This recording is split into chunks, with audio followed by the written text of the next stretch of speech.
can't just expect things to happen. You have to be absolutely intentional. Purposely Podcast, amplifying the stories of people who are making a positive difference to society and the environment. People inspired by purpose. Here's your host, Mark Longbottom. A really warm welcome to Purposely with Vicki Cardwell, CEO of Spark Inside. It's a UK-based charity focused on the criminal justice system. They use the power of coaching to empower individuals and ensure that rehabilitation is possible. Vicki's an inspirational leader. She successfully guided the organization through COVID. She started in January 2020. As you can imagine, coaching in prisons was not possible, but she ensured that the organization could deliver impact despite that and still make a difference to people's lives.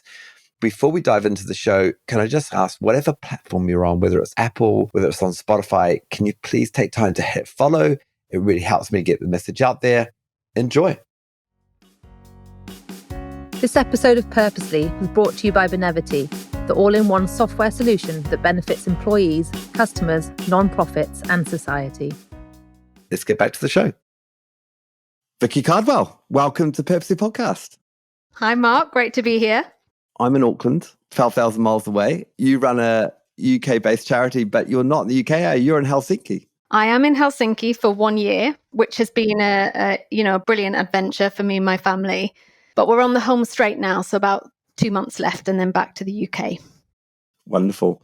So Spark Inside, what's the mission? What's the purpose? Okay, so the mission is to unlock the potential of individuals, what we call their spark inside, and to, really importantly, to drive culture change in prisons so that rehabilitation is possible. So it's kind of a dual mission. We're helping young people unlock their potential, but we're also really aware that the system is so difficult. We've got to kind of drive culture change wherever we can to give those young people the best chance when they're released. Wonderful. And 13 years old, something established in 2009? No, so we're 11 years old, but actually I was looking back over our history because we're looking again at our strategy. And we first started coaching boys in 2013. So exactly 10 years ago, we started coaching just 8 boys in 1 year, a handful really, and have grown now. We coach around 200 young men every year who are in prisons in London and the Southeast.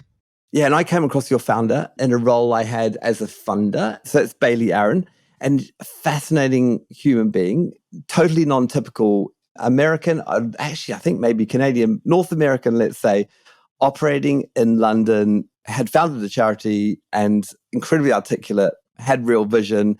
Tell me a bit about her story, because I think in the early days, she was teaching entrepreneurship in USA prisons. Is that right? Yeah, Bailey started Spark Inside, and hats off to her for doing it, because I think doing it as a young woman, both of which I identify with, and from another country, and getting something fresh up and running is certainly not easy in the UK. But yeah, she was teaching entrepreneurship in prisons in the US and came to the UK and wanted to do something similar here. But I think as she talked to more and more young people, she realized that actually for many of them, they didn't know what they wanted to do, but nobody had ever asked them or helped them think about that properly.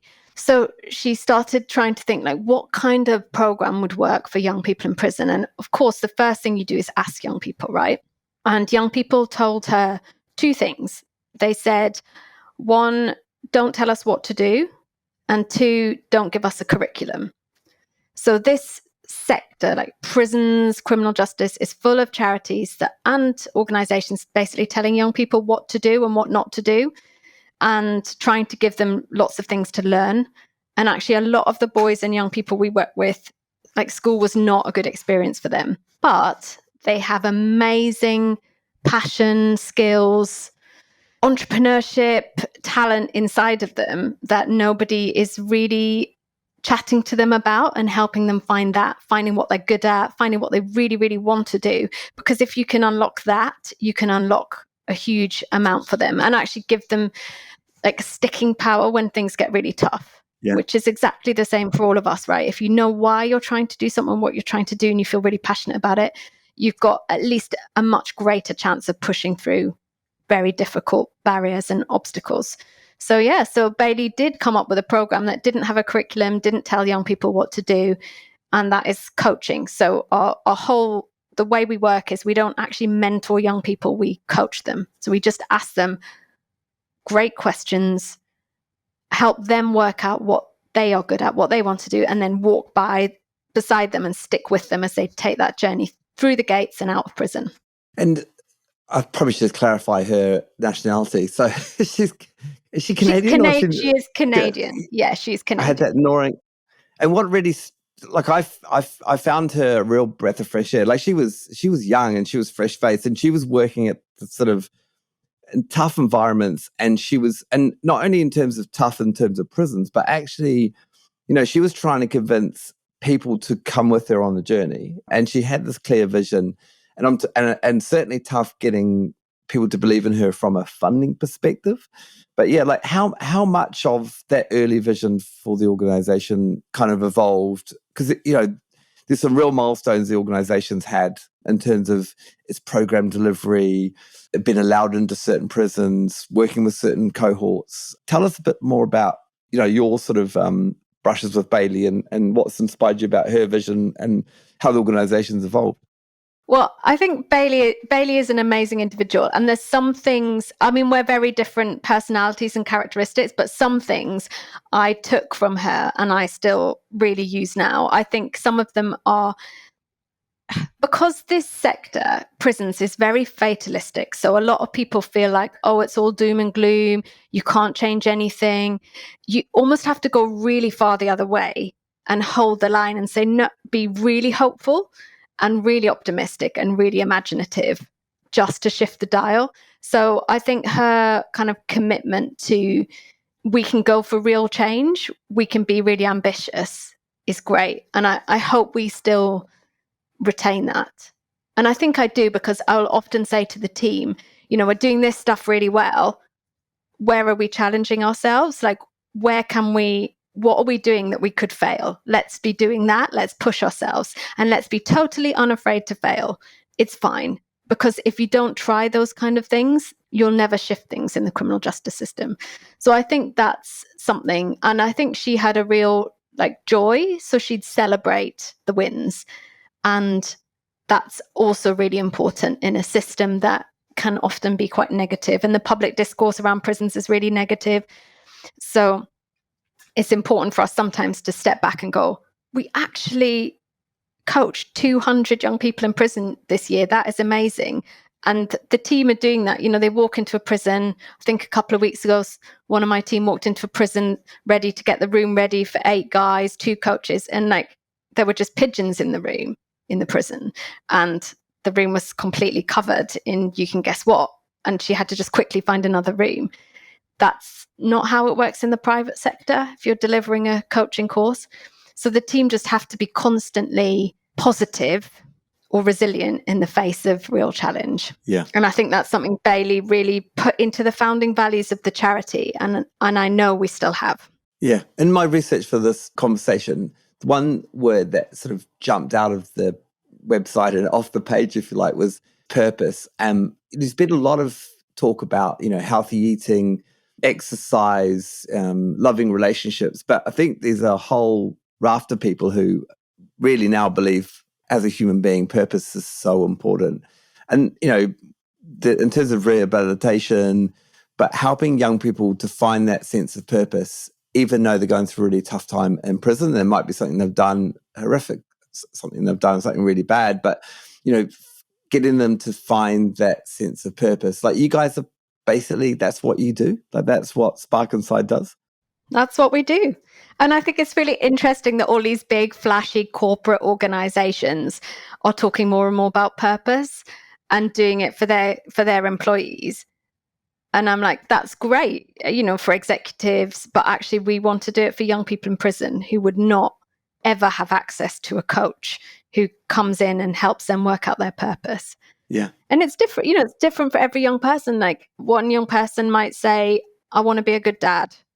That's the thing I'm going to hang on to and go for and work hard for the next 2 years.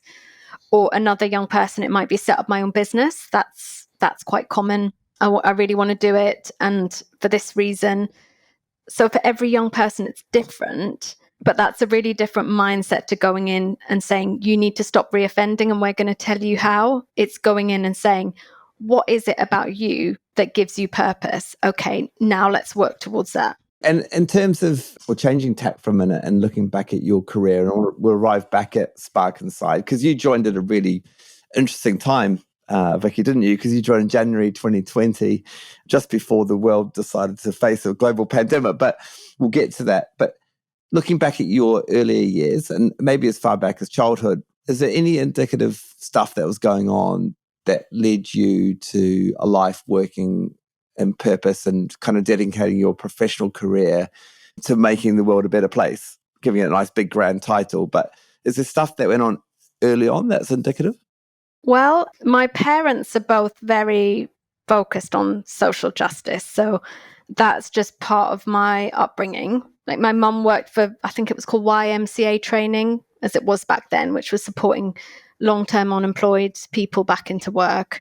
And I don't want to go into too much detail, but I just had this sense of that was a really valid thing to do with your life. And also I just went to like really, am I allowed to use the word crap? I'm not sure. Not very good schools, really bad, failing primary school, not very good secondary school, and just had, I think, what's more of a kind of normal upbringing for a lot of people in this country. So I'm not from a particularly wealthy background. And I just think all of those things kind of inform your view of the world. And I think also just being from the north, being from Newcastle, like so much is London centric in the UK. And I live in London now. I love London. But I think just, I didn't really come here until I was an adult. So people I meet in London can often live in a bit of a bubble about how the rest of the world lives. So anyway, that's maybe too much about me, but I think my parents definitely instilled in me the value of kind of justice and social justice. Yeah. And would your classmates have said, Vicki Cardwell's going to go on and be a chief executive of a charity? Like what they said that you were going to be when you were at school? I don't think so. Maybe when I was older, they might have said, I wanted to get into politics. That was my first thing. So I really wanted to, I guess, like change things at a national level. So I did work for several MPs, and I won't say which party because I'm non-party political totally now. And actually, I left because I found it too tribal. So I did want to kind of change the law and change the system. But I realized party politics, you're basically required to dislike the other guys. And I didn't dislike the other guys. So I moved out of politics and into the charity sector. So you'd moved from Newcastle to London, to the bright lights of London? Yeah, via Leeds Uni on the way, yeah. And you did a BA in French and history. University, a positive experience for you? It was a great experience for me. I loved Leeds. I mean, I basically looked at a map of the UK and picked out major northern cities and applied to them. And I got into Leeds, so that's where I went. And I went to a school where not a single person from my year applied to Oxford or Cambridge. It just wasn't done. Nobody did it. And I think I remember saying to my head of sixth form, I think I could maybe apply. And she basically said, no, nobody does that. Don't do that. But I actually had a great time at Leeds, loved it, and then ended up in London, worked in politics for a few years. And like I said, just I always wanted to do something that made a difference, which sounds so cliched, but it was really important to me. And I think realizing that politics probably wasn't it for me, the charity sector was a really good place for me to be. And actually Spark Inside is an amazing place for me to be because we're about, like I said, changing individual lives, but we also have this mission, which is, can we also change prisons? Can we drive wider reform as well as working one-on-one? And so you ended up at Catch-22 doing public affairs role. Is that right? Have I got the order right on that front? Yep. But you were seconded during that period. So Catch-22, for those who haven't heard of them before, but I remember them being based in the Midlands. I could be wrong, but working with young people, getting them back to school. Like it was dealing with, I guess, not in education, employment or training was the really trendy word of the phrase at the time, wasn't it? Yeah, Catch-22, I mean, they're a big national charity. So they work in lots of prisons and they work with young people who aren't yet not in education, employment or training. They work with young people who have drug and alcohol issues. They work with families. So they're big, but obviously a big part of them was criminal justice. And while I was there, I was really, really fortunate to be seconded to something called the Transition to Adulthood Alliance. And the purpose of that was, it was 10 years ago, maybe longer, was to start to get a bit of a conversation around young adulthood. So once you're 18, you don't suddenly turn into an adult overnight. But of course, the justice system and most systems treat you as if you do. So it's about trying to say 18 to 25-year-olds are still developing in their maturity, their cognitive ability, thinking skills and maturity still in development. So what can we do to support this group better and kind of fast track that move away from crime? Yeah. In your mind, were you thinking, I want to work, because you went on and, how direct the role. Were you really intentional? Did you have in your mind, were you thinking, I want to go on and be a chief executive of a charity? Like, were you thinking that frontal lobe? No, I wasn't. So I just, this sounds really grand and almost pretentious, but I'm going to say it. So I really want my life to be about changing the national conversation on criminal justice. So whether I do it here or somewhere else, I just think that's what I'm going to be doing for the next 20 years. And before I applied for this job, I actually quit my old job and was a freelancer. So I was doing policy work and for other criminal justice charities. So I was enjoying life. I'd quit being a deputy chief exec. I was just doing what everyone started doing since lockdown, right? I'd gone freelance and was managing the work-life balance with a young child. And then this job came up and I thought, I really have to go for it. And so I did, and I got it. And so I'm back in the sector as a chief exec. So you welcomed it in January. So I imagine over Christmas period, you were interviewing. The world went crazy in March of that year. Tell us about like the early months and like what sort of approach you took, and when you look back, the toughest day in the office at that period. It was really, really tough. I will say that. I think it would have been tough anyway because it was my first sort of formal chief executive job. I'd been director of a smaller charity, but I'd not done anything like this before. So it would have been tough anyway. But what was really tough is that Spark Inside is like 100% prison based. So a lot of charities had kind of projects in the prisons and projects in the community, projects online, and they could keep those other things going. We really went from like 100% to 0% overnight, which was extremely challenging. And it was really hard because obviously, we'd started working with young people and just couldn't reach them. We tried, we did emails and we wrote letters, but it was very difficult for the team and the coaches. If I'm honest, it was really difficult as well, just thinking like, what's going to happen? Are we going to survive as a charity? But we came up with lots of great ways of dealing with it that have been actually positive now, but I can tell you more about them. Toughest day in the office. I think it's really tough to get the balance right. You've got to remain optimistic and positive for the team, but you absolutely have to be human and admit when things are hard. And I think it's getting that balance of being honest and saying, yeah, this is really, really hard and I'm finding it hard too. But also here's what I think we can do. And here's what I think we should focus on. Those were things I had to navigate in, really, really extremely tough situations. And I think I've learned loads in the last 3.5 years, absolutely loads. I've learned loads about organizational culture. And I mean, the main thing I've learned about that is you have to be totally purposeful about it. So you can't just expect things to happen. You have to be absolutely intentional. Like, these are our values. This is what we're going for. We're going to talk about them. If we can't talk about them and no one knows what they are, then we need to scrap them. We need to actually talk about them. And the biggest job is mine. So if you want to get a great culture, which I really think we have, and I think if you talk to any of my team, they would say that my job is to be like laser focused on that. Yeah. And that's a massive learning curve for me. Yeah. So yeah, completely remote team. And that wasn't unusual at the time. Everyone was dealing with that, facing that. But we talked before this episode, and that intentionality and you talked about being a discipline, actually. Tell us like some of the things that you do or did that have made a real difference in terms of building that really awesome culture and people feeling connected to the mission? Like, what are the practical things that you installed and maybe still do? And what are maybe even some of the things you don't do anymore? I think we recruit really strongly for values. So obviously I think if you've got to the final interview stage, you've got the skills and competence for the job. We are looking for who matches more with skills and competence. But at that point, you're really looking for values, which is so important. And then I think all of the team think I'm a little bit strange because I have my first induction with them and I literally don't talk about anything else. And I say to them, oh, we're just going to spend our first hour together with me telling you why this is really important. And I'm not going to tell you anything else about our strategy. I'm just going to talk about this.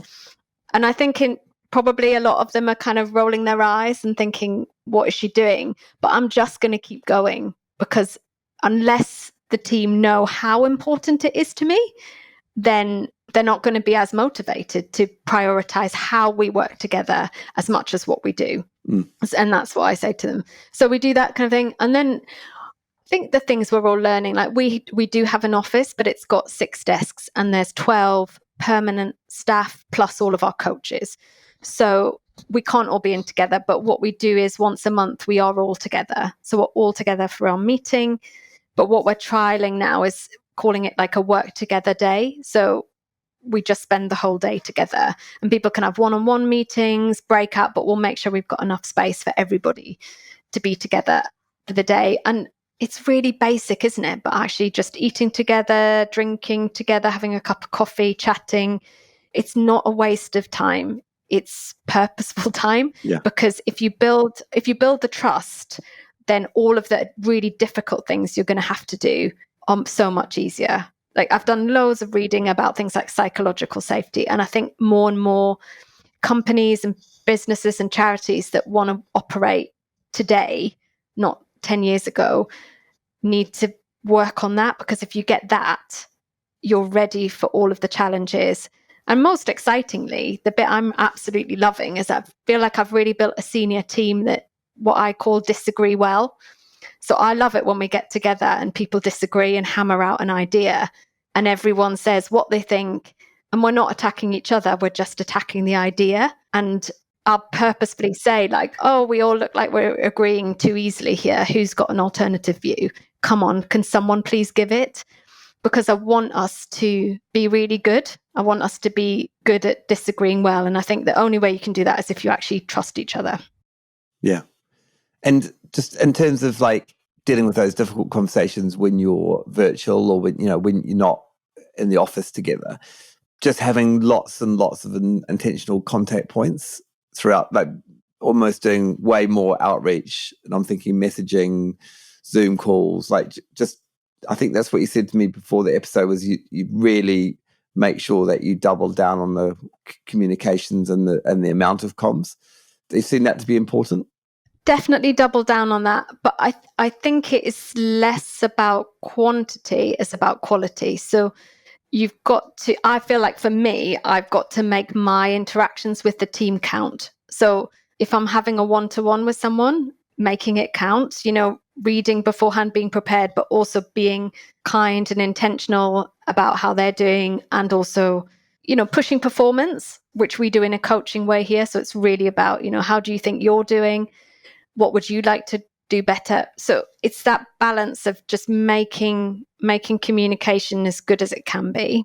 And then, I came into the office today and I probably annoyed people in my team I texted at least 2 different people asking them how something in a particular prison went last week. And that's important because I like to know, but it's also important because it hopefully shows them that I genuinely care and know what they're doing.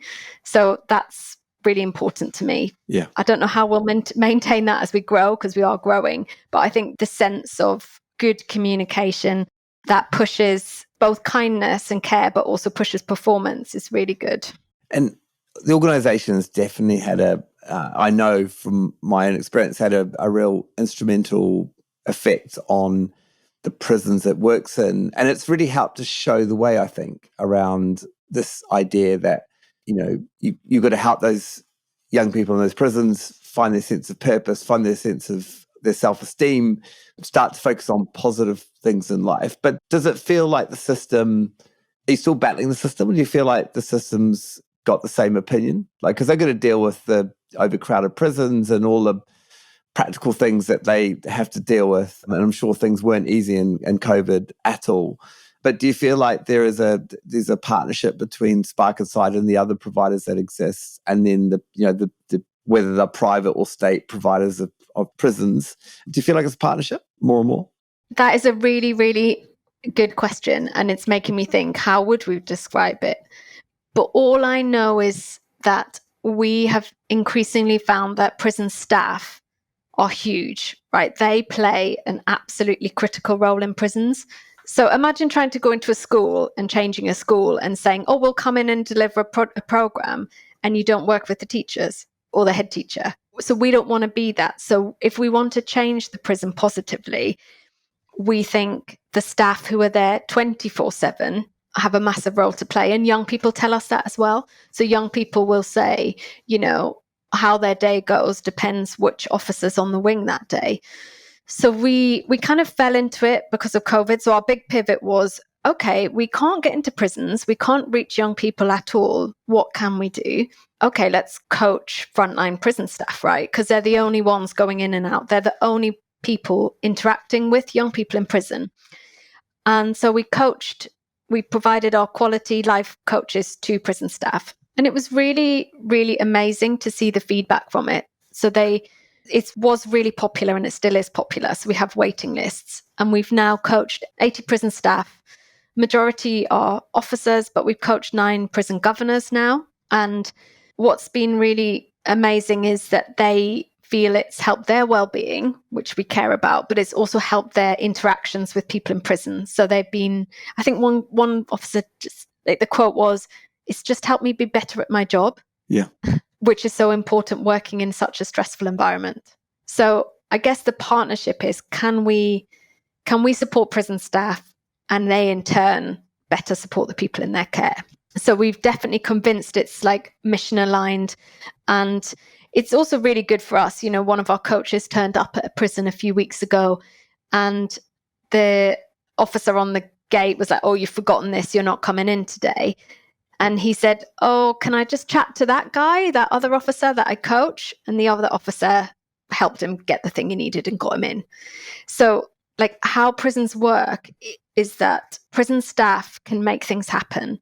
And it's really important to support them. They're doing an absolutely critical job. And we did ask young people, how do you feel about us coaching prison officers? And actually all the young people said that they support us doing it. Their view was, if you can help them, it will help me. So yeah, we love doing that. So I guess you could call that a partnership, although I think it's really important we still stay independent of the system. But let's put all our resources and energy and attention towards changing it and making it better. Yeah. And it seems so obvious at the time, but others weren't doing it. And, because those prison guards will have, long careers. They'll impact the lives of many, many prisoners and young people. So it makes a lot of sense. So, yeah, well done to you guys. In terms of your prison experience, like it's an environment that I thought about, never been into one. But what was it like when you first walked in to a prison and like getting over the sort of jaw-droppingness of it, I guess, or the intensity of it, right? Because not a friendly environment, is it? Just in terms of the bars, the kind of the imposing environment that you walk into. It is very different from anything else. So it's very noisy. There's a lot of clanging and, metal and gates. It's very noisy. And, it is imposing. And yeah, it just feels very different, and it's hard to describe it unless you've been in. But what I would say is, my experience, I first visited a prison like 15 years ago. So I was in my mid-20s, probably really naive. And I naively, had a view of people in prison. It wasn't actually a really negative one at all, but just had a view. And that was really changed because actually, the boys I met were talented, friendly, articulate, want to not reoffend. Like almost all of them just really don't want to. And this system is not helping them with that inner motivation that they actually just want to get a job, support their family, settle down, find legitimate ways to make a living. And it's really surprising, I think, when people first go into prison, just to engage with people human to human, which is really important. So do you remember your first experience going to a prison? So I do. It was about 15 years ago. So I was in like my mid-20s, very naive, and I went into it was a boys' prison, so under 18s. So these were boys aged 15 to 17, and I had particular perceptions. They weren't negative necessarily, but about what people could and couldn't do. And what I found were boys who were incredibly articulate, polite, interested in me and what we did, and actually who really, really, really did not want to carry on offending. They really, really didn't. They were desperate actually to do something different, build a life away from crime, have what everybody wants, a family, a home, a legitimate way to survive and make money. And so I think the system doesn't always make that possible. But if we could harness that motivation, that inner motivation, we could do something really different. So that was my first experience. And I still think when I go back into prisons now, which I do with the team, then what's really important to me is just a human to human connection, just seeing the person in front of me. And, an example would be a few weeks ago, I went to we do certificates at the end of the Hero's Journey course. And one guy, I think he told me how old his kids were, and they were similar age to mine. And I just said, oh yeah, I've got 2 boys for similar age. And he just looked me in the eye and just said, don't shout at them. Try not to shout at them. And I have no idea where that comment came from. It could come from his upbringing. It could come from not from his upbringing, something totally different. But I really took that, and I still think about it now when I want to shout at my kids, which, I do sometimes, and just try and count down from 5, 4, 3, 2, 1 before, and just try and calm myself, because sometimes you just connect with people and they're saying something that is important. Yeah. I had that moment this morning, actually. So I've got a wide range, let's just leave it at that, wide range of children, but a very young one, a 4-year-old. And I regretted doing it as soon as I had done it. But I yelled at him because he pulled all of the clothes out of a drawer twice. Not once, but twice. And when I yelled at him, and really, probably the most I've yelled at him, his whole body was kind of visceral, it reacted. And I was like, I did reflect on it straight away. I was like, that was really traumatic for him, that moment. As you left that prison, did you start making connections in your mind around, did your mind kind of take off in terms of that message that guy gave you? Because that's straight through the heart of it, isn't it? He's very intentionally saying that to you for lots of reasons, but something you'd ponder hours after, I imagine. I mean, the fact that I mention it now, it's obviously something I think about. And I think when people who are in prison, so all of the kind of freedoms are taken away from them. And, in many cases, that's right. It's there is a kind of removal of some freedoms for the safety of people. But it's a topic for another day, but I still think we send far too many people to prison. But anyway, if someone in prison with all of their liberties removed, whose voice is rarely heard, right, says something to you very directly, just really listen. And I think that's so important. And I think that's something we as a charity really try and do. So we have what we call in prison advisory boards, which are young people. We pay them very, very small rate is what they can pay at the same rate they'd get paid to do something else in prison, to go and get the views of all the guys on the wing, bring it back to us on a topic. And we make sure that a trustee and a member of the senior management team goes in, meets these guys face to face. That's really important. And here's what they have to say. And they present back, here's what 35 guys on the wing told us about, your great idea from central head office, and whether we think it's any good or not. Love it. And it's really good. And it's really good that the trustees hear it and then they bring it back to the full board. And that's kind of a really important part of what we do. Yeah. And before we wrap up, just to reflect a little bit on, so you've had a year, is it a year living in Helsinki? Like, tell us a bit about life in Helsinki. And so you've been going back to meet up with the team 1 week of each month, which I'm sure is a great thing to do, but pretty intense, you've described. But yeah, tell us about living in Helsinki and stepping away from the UK for a bit. So this was definitely not part of my plan, but for family circumstances. So my partner got a 1-year post here. So we packed up everything, like down to the last teaspoon, packed 4 suitcases, came here with the 2 kids, got them into schools, and have done a year where they've like learned how to ice skate for PE. Brilliant. And things like that. So it's been really an adventure. But I really, really, really wanted to stay on as chief exec of Spark Inside because I love it. And I feel like we're just getting going post-COVID. I couldn't possibly, well, I would have done if I had to, but I really, really wanted to stay on. But I am coming back and will love being in the office more. But I think the balance of, I spend basically a full week a month with the team. That's good. It's taught me lots of things. It's, again, this idea about being really intentional with communication. I can't do everything in those 4 days. I've got to pick what really matters. And that's really good. And also, it's great. I think it's great for my team. I hope they feel it. But I've said this before, my management team are brilliant. So the prisons minister came to visit Spark Inside. The prisons minister came to visit us, and we're a really small charity, and I couldn't be there. But our head of comms and advocacy is brilliant. So she hosted the visit. And actually, that means everyone in the team has to step up and take more leadership, which I think is really, really good. Yeah. And have you learned anything from your new home, your temporary home? I'm in the process of learning. So I'm just about to meet some criminologists here and visit some projects here as well while I'm here, because a totally astounding fact, in Finland, I think they have 5, and I mean 5, children in prison in the whole of the country. Wow. And they actually, one of the countries successfully managed to reduce their prison population. So they just took a decision in the 70s that they wanted fewer people in prison and set about, crime has not gone up. Crime has not gone up, it's gone down, and they've managed to reduce their prison population.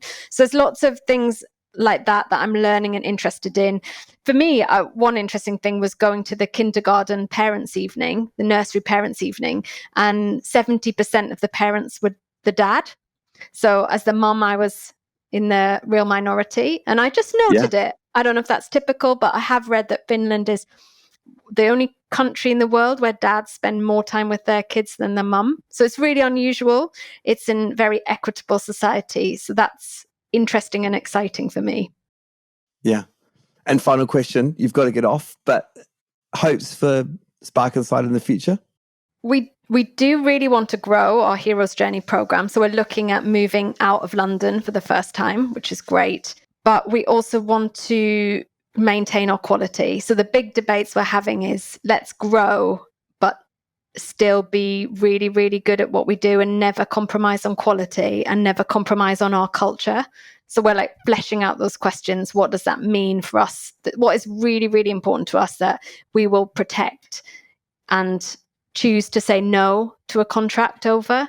And that's really a great position to be in, because we could grow, people do offer us contracts, but we basically choose the ones that mean we can still do something really good. Because if we end up looking just like everyone else in the system, then what's the point? So how do we grow but still offer each young person a really, really, really good service? Vicki Cardwell, massive thank you for joining me on Purposely. Thank you, Mark. Thanks for listening to Purposely Podcast. Please subscribe and leave a review. I hope you like what you're hearing, because I sure do.